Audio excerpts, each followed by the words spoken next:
Kumakailan nga po ay inanunsyo po ng isa sa mga team Kalingap na tuluyan na siyang namaalam. So ano nga ba ito? Yan po ang ating pag-uusapan, no? Ngayon nga po ay nakita po natin sa isang video po sa mga K-boy na kung saan po ay binahagi po niya ang tuluyan na niyang namaalam sa kanyang dating company. Sino to? Ito ay si Ian, no? So, dito sa kanyang channel ay makikita po natin kung paano niya binahagi ang pasalamat niya kay Kalingap Rab at Kuya Bal dahil nga po tinanggap siya bilang siya at bilang isang K-boy at bilang isang kasama sa mga pagtulong po, no?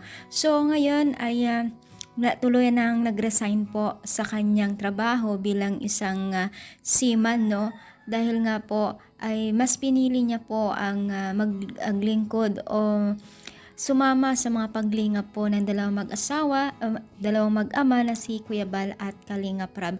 At dito nga labis-labis siyang nagpapasalamat dahil nga po sa dalawang itong mag-ama ay nagkaroon siya ng income dahil sa pag-vlog din niya, no? At nakilala siya dahil kay Kuya Bal at Kalingap Rab. No, hindi lamang po yung mga iniikutan ng Team Kalingap o nila Kuya Bal ang natutulungan, maging na rin po ang mga kasamahan nila sa pag-iikot, no.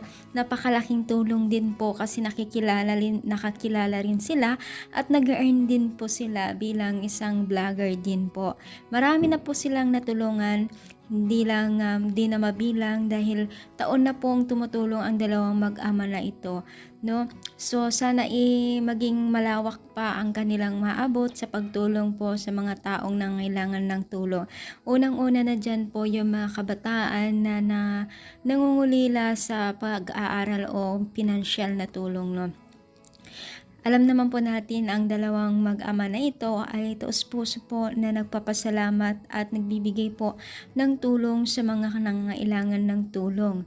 Pero bagamat po nandyan naman po ang mga pagsubok, negative na tao na nakapaligid pero hindi alintana sa kanila ang mga paninira at paghatak pababa.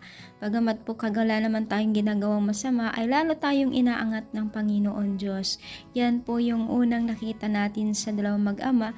Kahit anong gawin nila sa dalawang mag-ama na ito ay lalong umaangat pa ang kanilang buhay dahil alam naman po natin na walang masama sa kanilang ginagawa. Kaya kayo, anong inyong masasabi sa dalawang mag-ama na si Kalingap Rab at Kuya Bal?